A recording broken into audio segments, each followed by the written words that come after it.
A vida antes e depois de Cristo.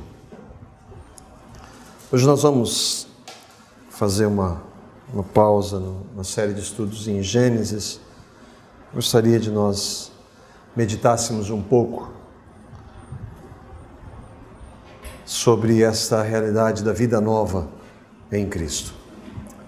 Um dos maiores receios que eu tenho a partir da minha vida é nós confundirmos a fé em Cristo com regras, com doutrinas ou conhecimento. Adquirir conhecimento como informação. A linha é muito tênue. Nós, às vezes, dizemos que somos evangélicos cristãos e para nós respondermos aquelas pessoas que nos perguntam: o que é ser evangélico? Por que você é evangélico? Porque tem essas, eu faço essas e essas coisas, eu acredito nessas regras, nesses pontos. E a fé em Cristo não é um conjunto de regras, não são doutrinas, não é informação. Eu sou casado, vai fazer, agora deu branco aqui, 16 anos. E pela graça de Deus, nós estamos, pelo menos eu estou muito contente.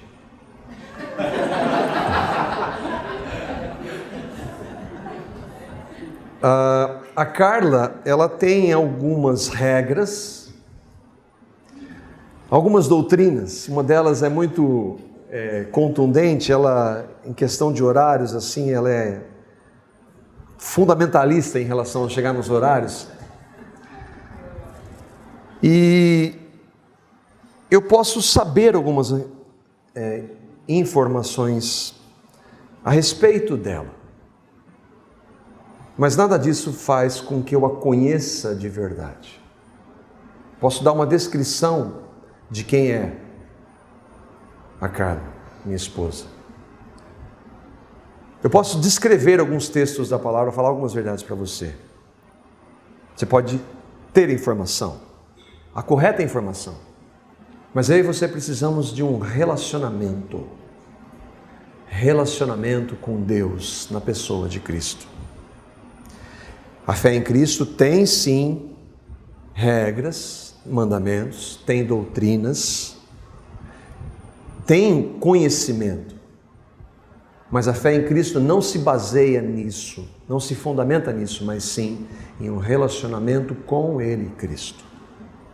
Por isso eu gostaria a gente poder pensar, a partir desta verdade, do relacionamento com Cristo, a vida antes e depois desse relacionamento ter início.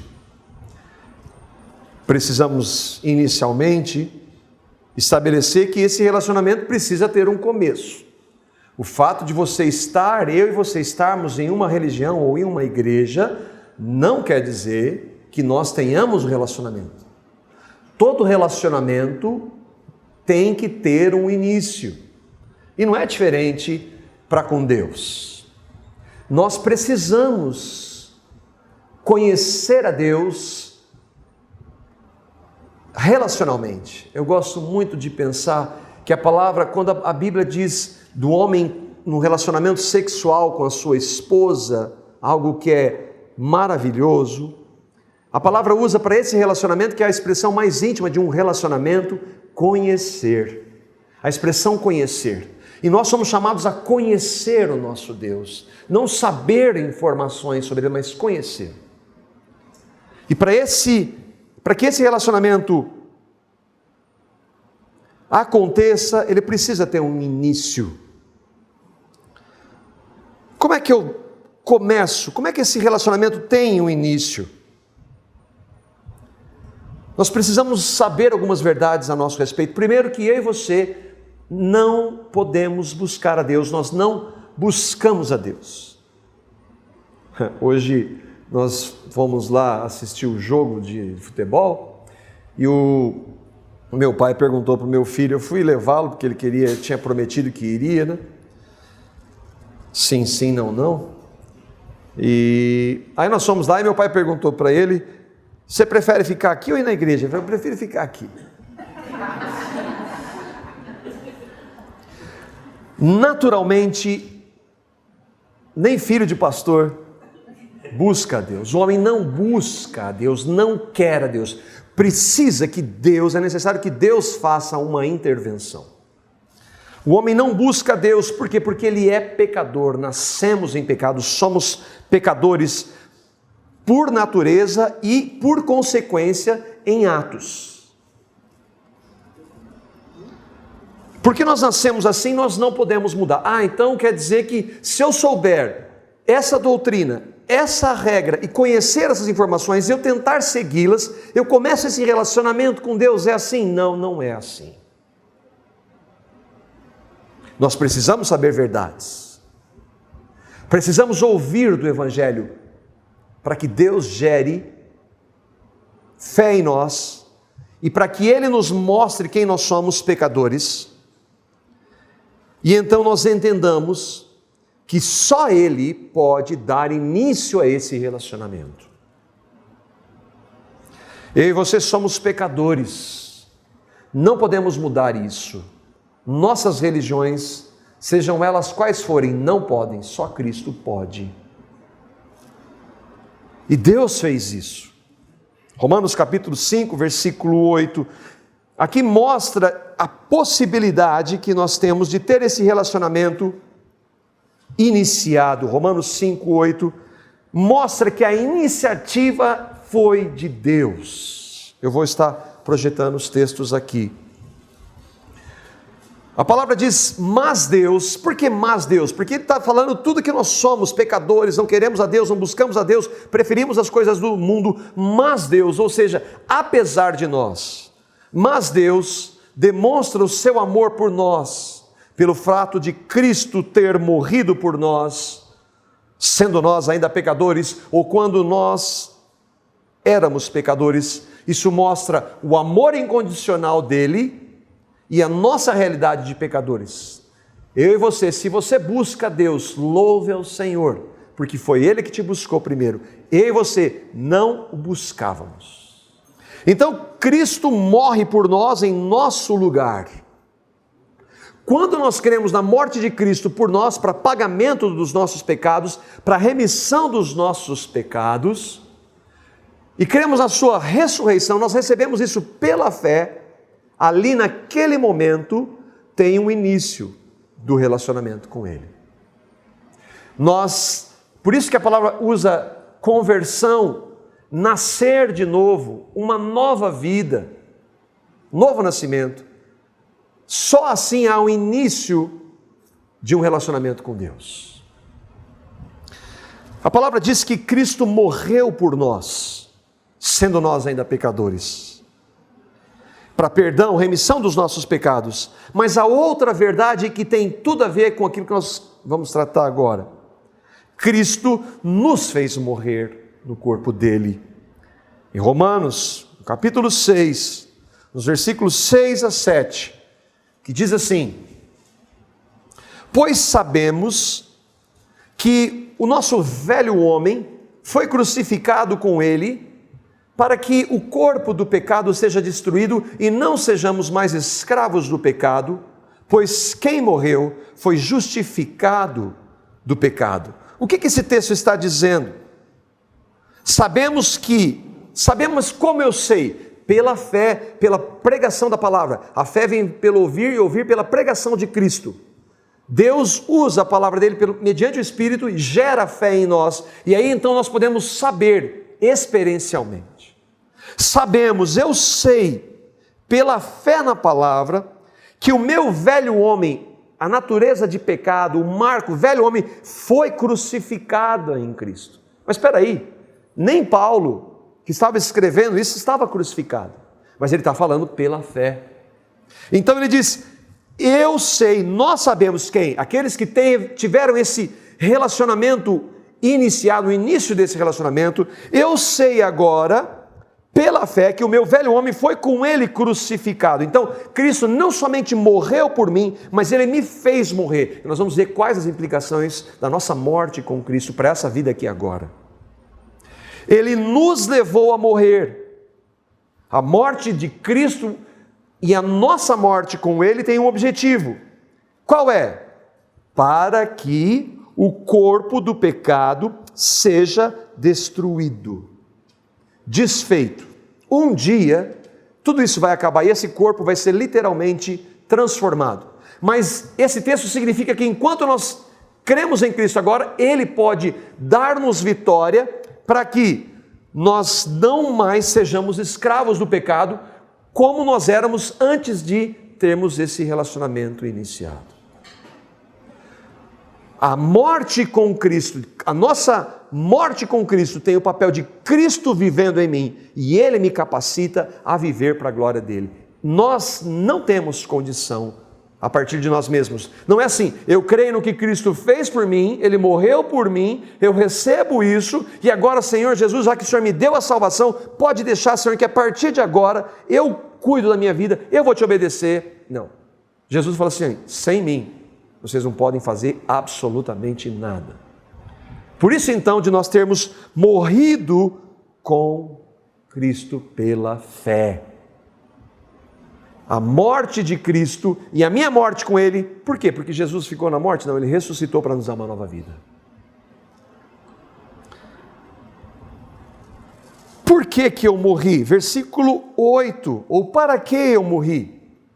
Ora, se morremos com Cristo, cremos que também com Ele viveremos. Esse texto está dizendo, assim como Cristo morreu, um dia Jesus morreu há 2000 anos, aproximadamente, na cruz, 3 dias depois Ele ressuscitou dos mortos.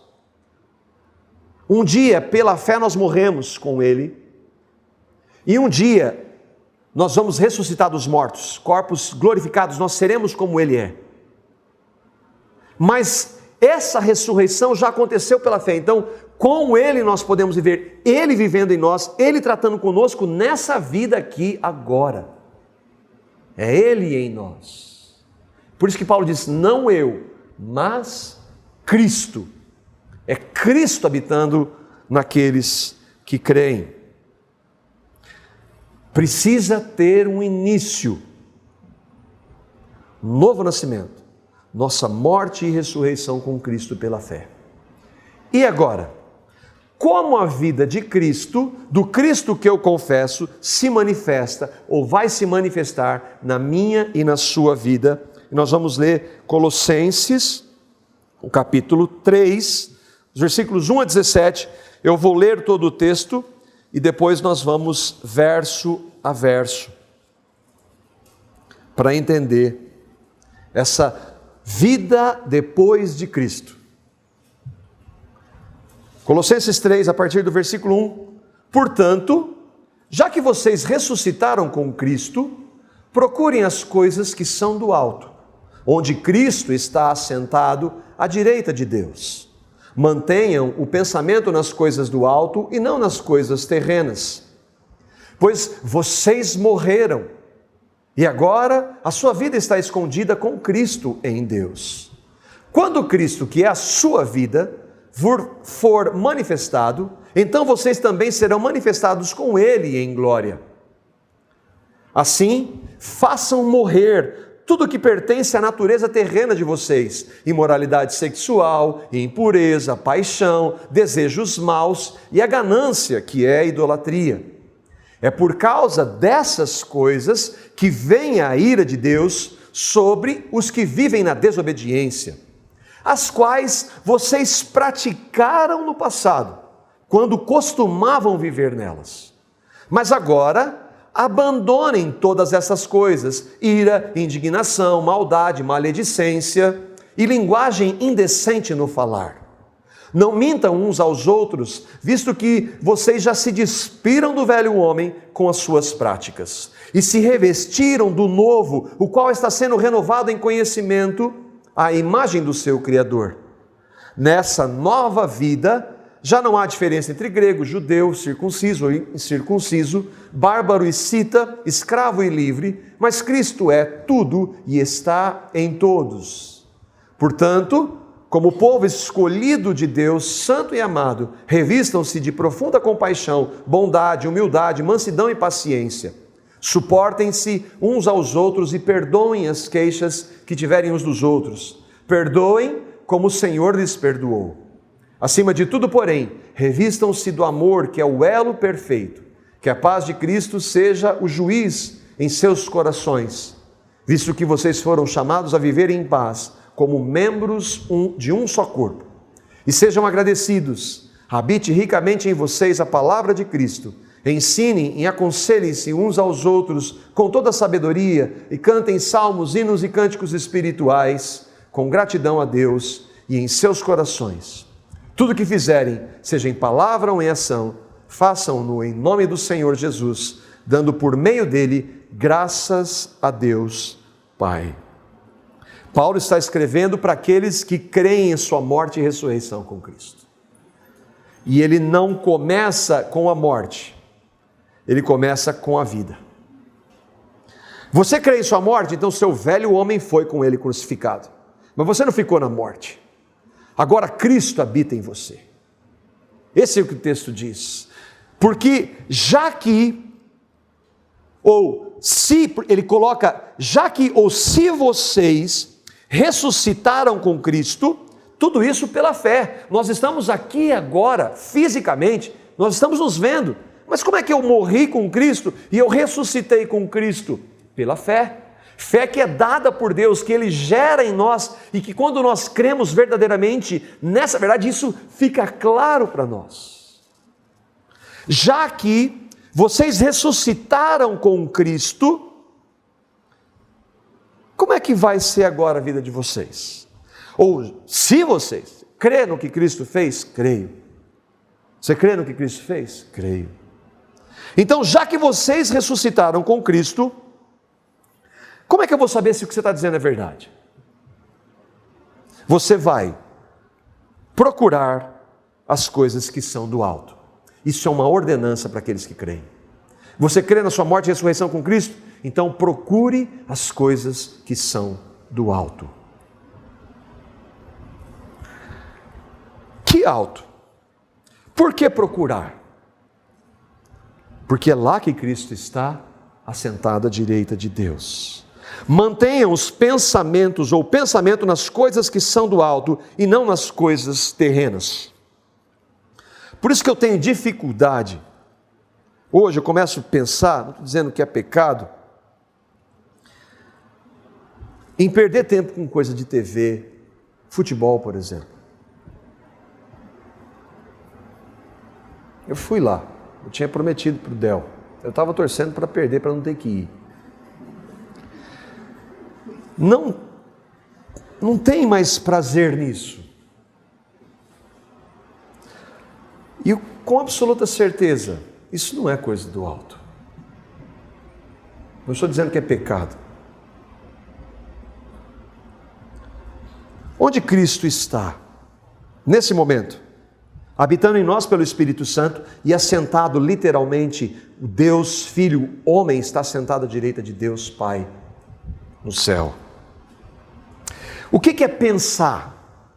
Pensar é ocupar-se, é desejar. É mais do que pensar, pensei, mas não muda nada. É muito mais do que isso. Pensar é ter aquilo no nosso interior, é viver em função daquilo. É desejar aquilo. É muito mais do que pensar nesse sentido que nós temos. Eu pensei daquilo lá, mas já passou. É viver pensando nisso. É viver meditando nisso. Eu ainda não estou fisicamente com Cristo, um dia nós vamos estar. Mas eu posso buscá-lo agora. Não fisicamente, mas espiritualmente. Nas coisas que são do alto.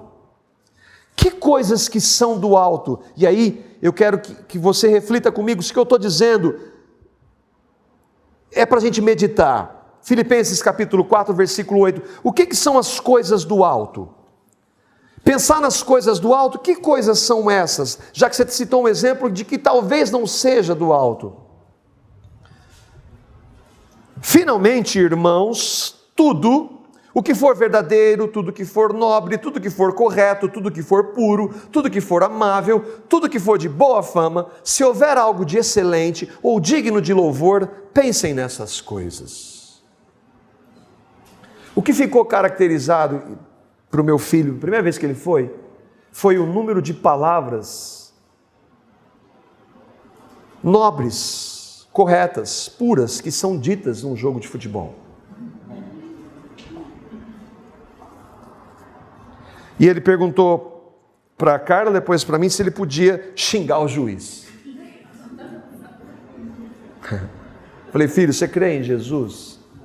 Creio. O que você acha? Eu acho que não. Irmãos, tudo que eu e você formos ver, ouvir, falar, agir, tudo, coloque dentro disso aqui.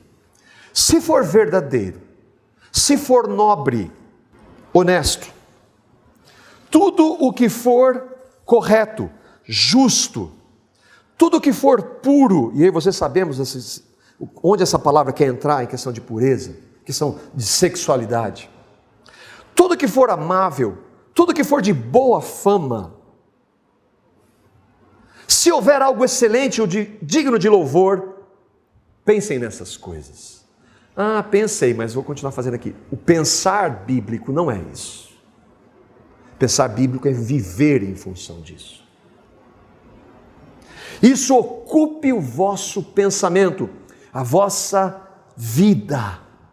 Hoje nós estávamos vendo o irmão falando da ideia da mente, que a renovação da mente. A renovação da mente não é mudança de pensamento somente, é uma mudança de ser, de motivação interior, de coração e mente. O que eu e você fazemos normalmente passa por esse crivo aqui. Eu vi um pastor dizer que não havia nenhum problema em assistir 50 tons de cinza. O que tem? Nós estamos livres, estamos na graça. Eu sei de um texto que diz que aqueles que usam da graça como libertinagem também, usam da graça como pretexto. Isso é legalismo.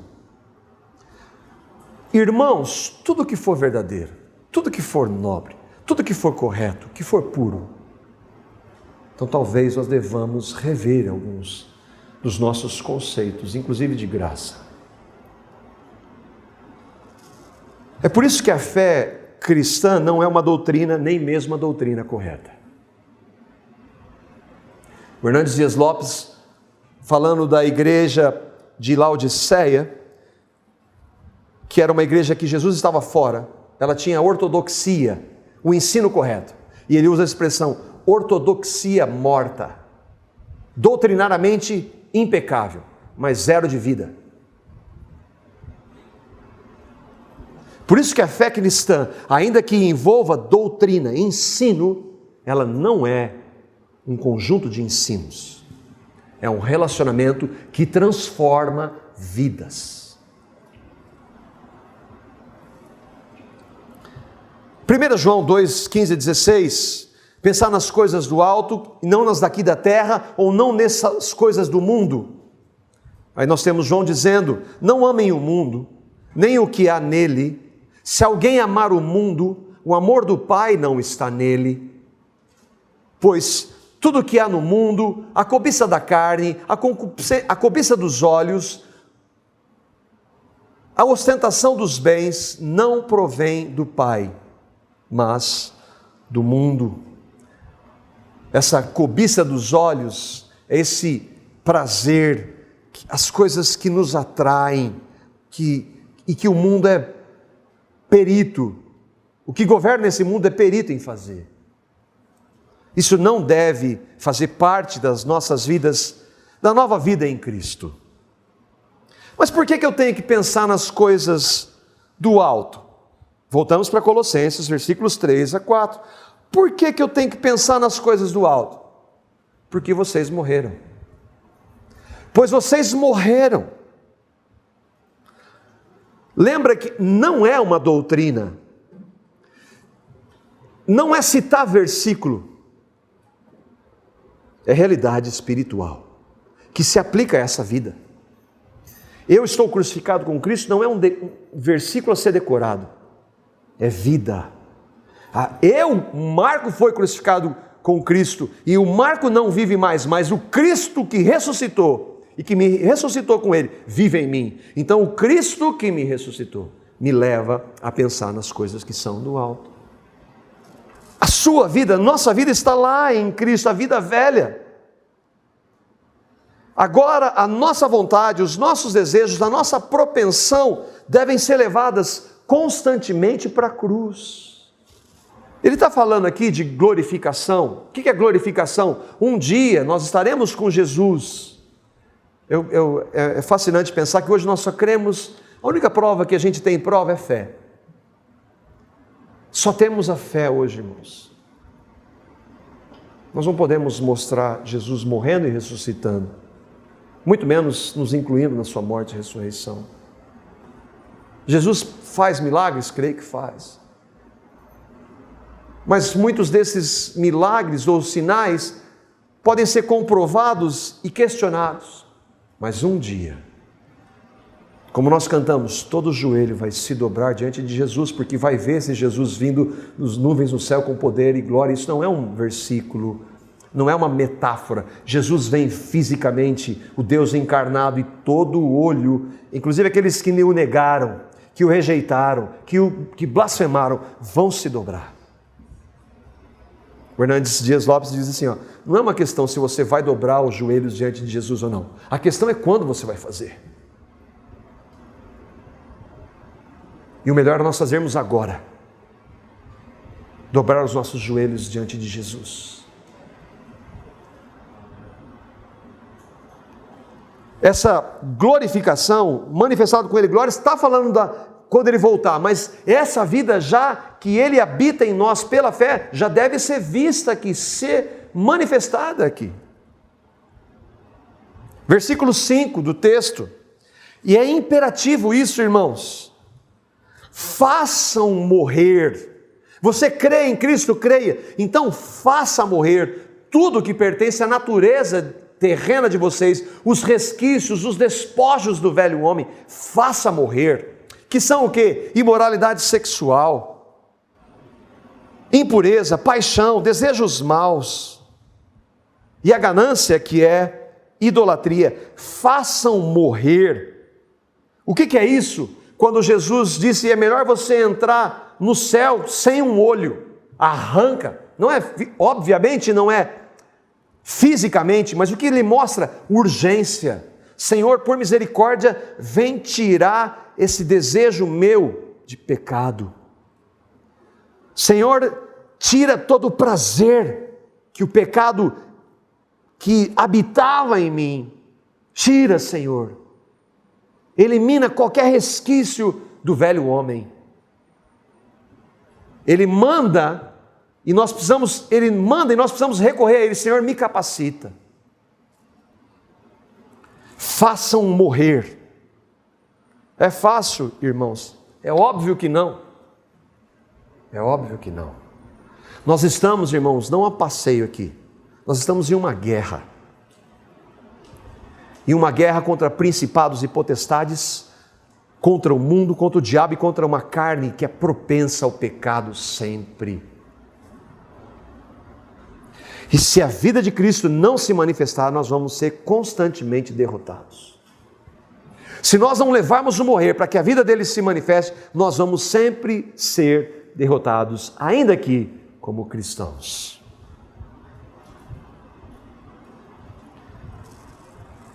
Não é somente cortar, não é somente erradicar, mas é substituir as coisas do mundo pelas coisas do alto. Precisa tirar aquilo e substituir por algo sublime, que são as coisas do alto. Por quê? Porque é por causa dessas coisas, versículos 6 e 7. Quais coisas? Imoralidade sexual, impureza, paixão, desejos maus, ganância. É por causa dessas coisas que vem a ira de Deus sobre os que vivem na desobediência e que nós vivíamos antes, as quais vocês praticaram no passado. Como nós que professamos a nossa morte e ressurreição com Cristo, podemos ainda viver no pecado? É impossível. Quer dizer que nós não pecamos? Não. Nós tristemente cometemos pecados, mas nós não vivemos mais na prática, não dá mais prazer, nos entristece, nós começamos a questionar algumas das nossas práticas.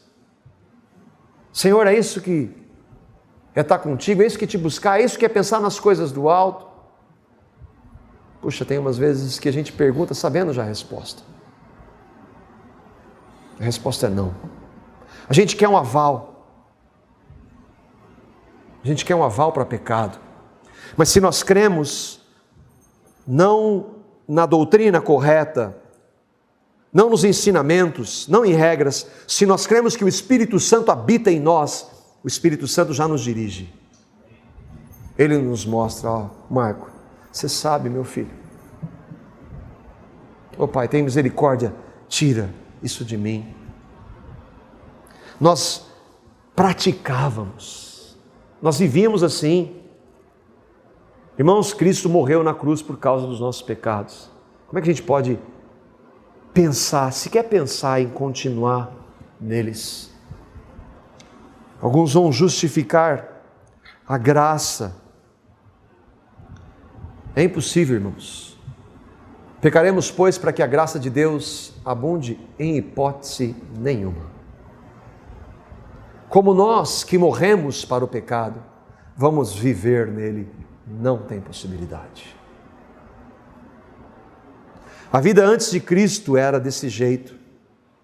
Mas agora, versículo 8.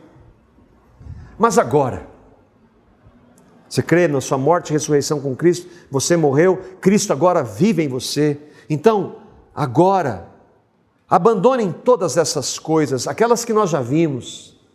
E essas aqui, ira, indignação, maldade, maledicência, linguagem indecente no falar. Linguagem indecente no falar, ou discurso imundo no original. Linguagem chula, torpe, depravada. Coisas que se ouve num jogo de futebol. Por exemplo, em outros lugares também. Você crê na sua morte com Cristo? Creio. Cristo é sua vida? É. Então, abandone todas essas coisas. Mas eu não tenho força. Mas a gente não está falando para você abandonar a partir de você mesmo, lembra? Senhor, eu creio no que o Senhor fez. E agora eu vou viver sozinho a vida cristã? Não. Ele vai viver em mim. Ele vai me capacitar. Ele vai me incomodar. E como ele vai me incomodar? A buscar a pessoa dele, um relacionamento íntimo com ele. Quanto mais nós nos relacionarmos com ele, mais ele dá vitória sobre o pecado. Nós não vencemos pecado por um conjunto de regras, por doutrina correta, nem por informações. Nós vencemos pecado por relacionamento com Cristo. Versículos 9 e 10. Não mintam uns aos outros. Não mintam para ninguém. Por quê? Porque vocês já morreram. Mentira não faz parte da vida nova, que é Cristo vivendo em você e em mim. Ou Cristo algum dia mentiu. Não mintam em nenhuma hipótese. Não cogite mentir. Não deixa sequer passar essa possibilidade. Não mintam uns aos outros. Outro texto diz, pelo que abandonem a mentira ou deixem a mentira e falem a verdade uns com os outros. Para quem ele está falando isso? Para nós que cremos na nossa morte e ressurreição com Cristo. Visto que vocês já despiram do velho homem com suas práticas, que práticas? Essas todas. E se revestiram do novo, que novo? Cristo habita em nós, irmãos. O Espírito Santo habita em nós, Ele é o novo, Ele é a nova vida. Que relação tem o novo, Cristo em nós, com qualquer prática de pecado? Nenhuma. Irmãos, mentira é pecado em qualquer forma.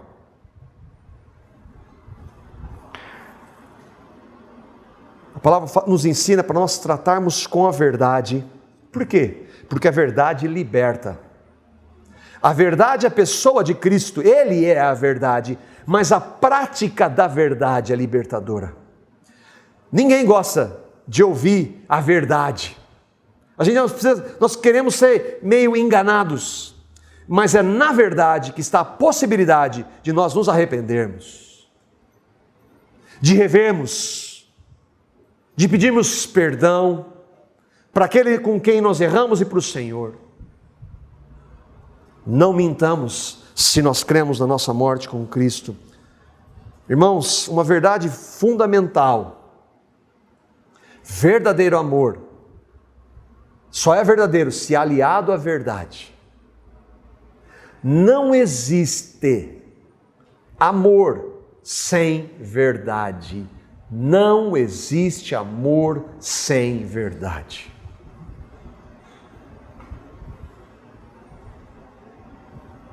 Não vou falar isso para o meu filho porque vai magoá-lo, eu não posso falar isso porque eu tenho que esconder. Se eu amo, eu vou dizer a verdade, por mais dura que ela seja. Não mintamos uns aos outros. Versículo 11. Nessa nova vida, já não há diferença entre grego e judeu, circunciso e incircunciso, bárbaro e cita, escravo ou livre, mas Cristo é tudo em todos. Por que ele está falando isso? Porque em Cristo não existe mais diferença. No contexto deles, a igreja tinha gentios, que são todos aqueles que não são judeus, e judeus que creram em Cristo. Não existe nacionalidade, não existe sequer homem e mulher. Religião não importa, circunciso ou incircunciso não importa. Bárbaro ou cita, selvagens. Nós estávamos aqui, eu e o André, há um tempo atrás, lendo esse texto. O que é a cita? Eram selvagens, nômades selvagens ou bárbaros, a mesma coisa. Se nós cremos em Cristo, todas essas diferenças acabaram, é isso que ele está dizendo. Versículo 12. Portanto, como povo escolhido por Deus, eleitos dele que nós fomos, santo. O que é santo? Santo não é só sinônimo de separado. Não é uma palavra que é sinônima, é uma realidade de vida. Santidade é uma realidade que deve se manifestar e que vai se manifestar naqueles que verdadeiramente creram em sua morte e ressurreição com Cristo. De maneira perfeita? Não. Mas há uma progressão. E se eu estou falando isso com você, e você está lembrando de algumas realidades que você tem pecado, se você crê, você está falando lá, você no íntimo com o Senhor, Senhor, me perdoa. Você já foi perdoado, eu e você já fomos totalmente perdoados em Cristo na cruz. Não é essa a questão. Você não perde salvação por você cometer pecado. Isso é uma mentira do inferno. O irmão Nicodemos falou assim, se a gente perde salvação, cuidado, que agora mesmo você pode perder essa salvação aqui nesse lugar. Ou na porta ali. Quem estabelece que perde salvação? Que pecado que perde salvação? Você escolhe o mais grave para você. Mentira não é tão grave. Nós temos, na palavra de Deus, alguém que é o pai da mentira, que é o diabo. Então a mentira é tão grave quanto aquele pecado que você acha que se cometer, perde salvação.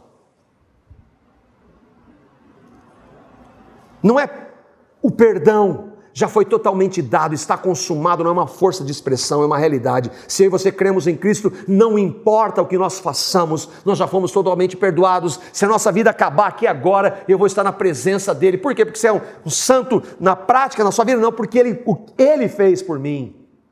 Ele pagou por mim. Agora é por causa disso que nós somos chamados a viver uma vida santa. Para a glória dEle, não para os homens, não para a religião, para a glória dEle. Santo e amado, revistam-se de profunda compaixão, bondade, humildade, mansidão, paciência. Onde a gente acha isso, irmãos? Fruto do Espírito. Como é que a gente consegue isso, irmãos? Andem em Espírito. O que é andar em Espírito? Talvez seja pensar nas coisas que são do alto. Talvez não, é isso mesmo. Como é que com coisas do mundo nós vamos andar em Espírito, pensar nas coisas do alto? Irmãos, eu e você não vamos. São escolhas que eu e você a todo momento fazemos.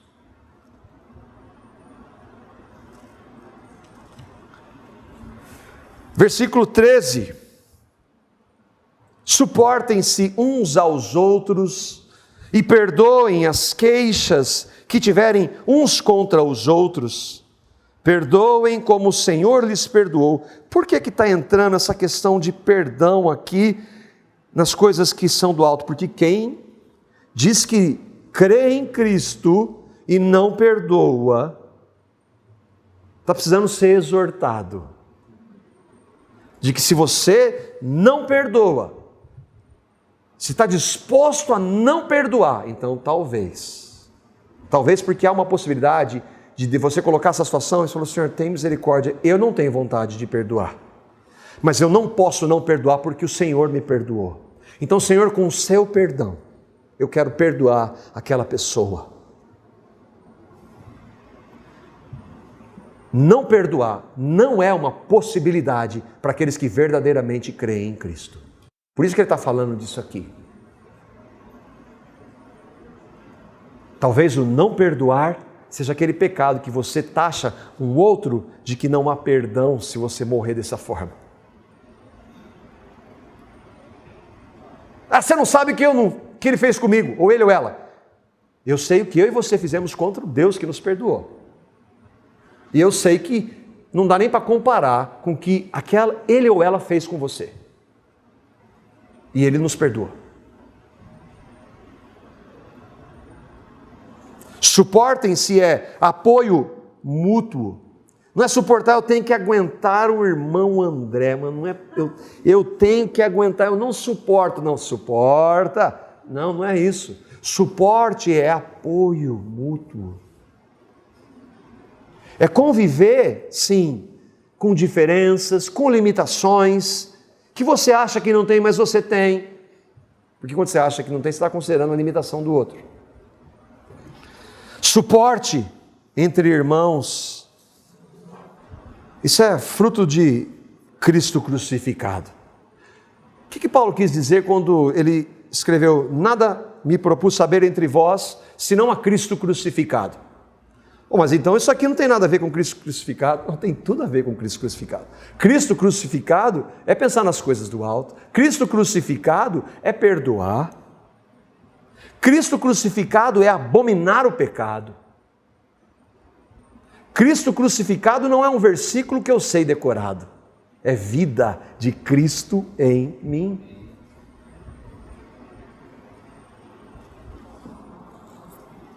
Versículo 14. Acima de tudo, o que rege tudo isso? Revistam-se do amor, que é o elo perfeito. Que amor é esse, irmãos? Ágape. Um amor que só aqueles que estão em Cristo podem ter. É um amor incondicional. É um amor que não quer nada em troca. Nós estamos estudando com casais e a gente lê os textos da palavra lá que meu pai amado só não tem condição de amar desse jeito, de submeter desse jeito. Os casais que estão lá estão dando risada agora. Não tem como, mas não tem mesmo para nós, só em Cristo, só no relacionamento íntimo com Ele, para exercer aquilo que Ele nos manda. Nós vimos hoje esse irmão falou assim: Deus não nos manda nada que Ele não nos capacite a fazer. Agora, como vem isso? Uma reunião, 45 minutos ouvindo um louvor uma vez por mês, não vem de jeito nenhum. Acima de tudo, revistam-se do amor, versículo 15. Olha como ele está tratando de várias questões da vida nova agora, a vida em Cristo.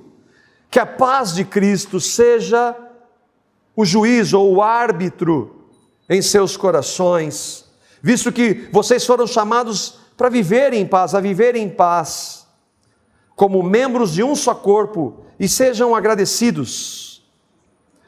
Isso é igreja, ele está falando para a igreja agora, o contexto da igreja. Com algumas diferenças que nós temos. Eu gosto muito de pensar que às quartas-feiras nós temos um irmão que tem trazido a palavra para nós aqui. Ele não congrega conosco. Temos algumas diferenças, de vez em quando a gente tem uma discussão em amor. Mas essa união que há em Cristo, ela é tão maior que isso, que não tem problema. Isso é Cristo crucificado. Isso é Cristo crucificado.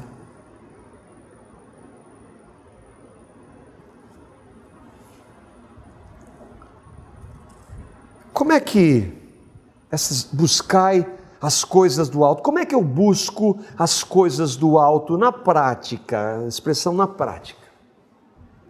Versículo 16. Habite, está em destaque, poderia colocar um pouco mais ali.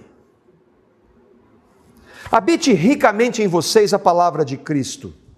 Ensinem-se e aconselhem-se uns aos outros com toda a sabedoria e cantem salmos, hinos e cânticos espirituais com gratidão a Deus em seus corações. Como é que é pensar nas coisas do alto, andar em espírito? Habite ricamente em vocês a palavra de Cristo. Qual é a palavra de Cristo? Gênesis, Apocalipse.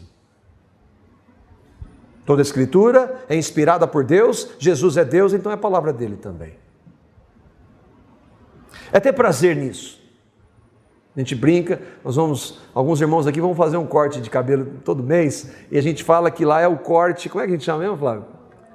Corte teológico. A gente vai lá e começa a compartilhar da palavra, é tão gostoso. Tem irmão até que nem tem tanto cabelo e vai lá, né? Vai lá para ter aquele tempo gostoso de comunhão. Quando a gente está aqui às quartas, a gente fica triste de ter que ir embora trabalhar. Quando a gente está com um irmão, a gente quer falar das coisas dele. Isso é habitar ricamente a palavra de Cristo. Ricamente é bastante. A palavra de Cristo você gosta de ter tempo na palavra? Você gosta de ouvir a palavra? Você gosta de... Irmão, nós temos tantas ferramentas hoje para estarmos cheios da palavra de Deus, que é impressionante o que nós temos hoje de ferramenta da palavra. Habite ricamente, ensinem-se e aconselhem. O que a gente conversa entre nós que cremos? Sobre o que você gosta de conversar? Onde está o seu prazer? Cantem salmos, hinos e cânticos espirituais. Que tal trocar aquela música secular por louvores ao Senhor? Legalista. Tá bom, é uma sugestão apenas. Fanatismo, isso é habitar ricamente, isso é andar em espírito, isso é estar crucificado com Cristo, isso é levar ao morrer de Cristo, Cristo é a minha vida agora. Não é doutrina, não são regras, não é informação, é vida. Versículo 17, para nós terminarmos, graças a Deus para alguns. Tudo o que fizerem, seja em palavra ou ação, façam-no em nome do Senhor Jesus, dando por meio dele graças a Deus, Pai. Tudo o que fizer, E aí eu lembro de algumas coisas que eu não fiz assim. E o meu ponto é: Senhor, tem misericórdia de mim, me perdoe, me capacita a não fazer mais. Quantas vezes eu vou ter que chegar e pedir perdão para Ele? 70 vezes 7? Mas nunca deixar de querer que habite ricamente, que a palavra dele habite ricamente, que Ele habite ricamente na minha vida. E eu espero na sua. Acho que as aplicações estão todas aqui, né, que nós vimos. A palavra de Deus é viva e ela se aplica à vida. Se eu e você cremos no que Cristo fez, nós somos chamados para viver dessa forma. Antes dele era uma coisa, depois dele é outra, é Ele em nós. Amém?